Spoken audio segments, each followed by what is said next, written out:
мамаларға тамаша. Ең алдымен өзінің сүйікті жарына гүл шоқтарын табыстауға рұқсат. Мархабат, бір қошемет соғып қойыңыздар. Бірден сперва маме. Әсел, сперва маме, да? Асықпаңыздар.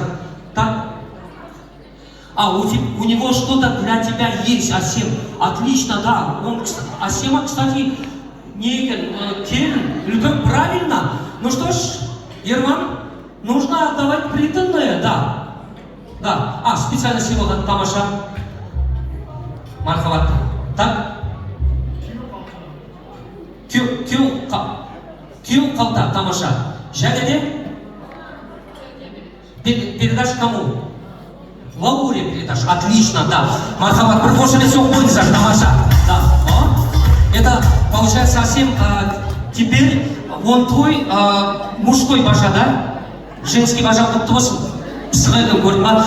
Гүл шоқтарын табыстайын, одан кейін аналарына гүл шоқтарын табыстайын, оған сөйлем құтты болсын.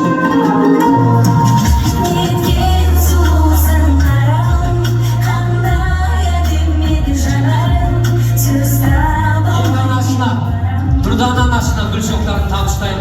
Өй, жаным бетіне сүйіп қойса.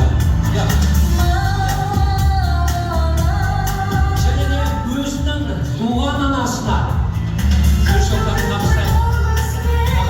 Енді Ерманжан қош келдің, қадамың құтты болсын. Енді үшінші гүл кімге? Туған жеңгесіне. Асемаға тамаша.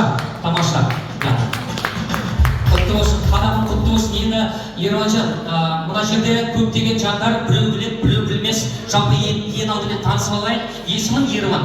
Есімің Ерман. Қай жердің тумасы? Жалпасы Нұрғыз. Тамаша, бір қошемет соғып қойыңыздар. Қош келіңіздер, қадірлі, құрметті құлалар. Қадамың құтты болсын. Ал сүйікті жарының қасына тұра қал. Тамаша. Құдай қаласа бүгін мінекей қолына құсымды қоңдарға болсын. Осы құсымды ешқашан ұшырып алма. Алла қаласа махаббаттарың баянды болсын. Екеулеріңіздің бастарыңыз бір жастықта қартайсын. Мына Құдай қаласа үлкендеріміздің сіздерге жолын берсін. Ал өздеріңізге жайылған ақ дастарханымызға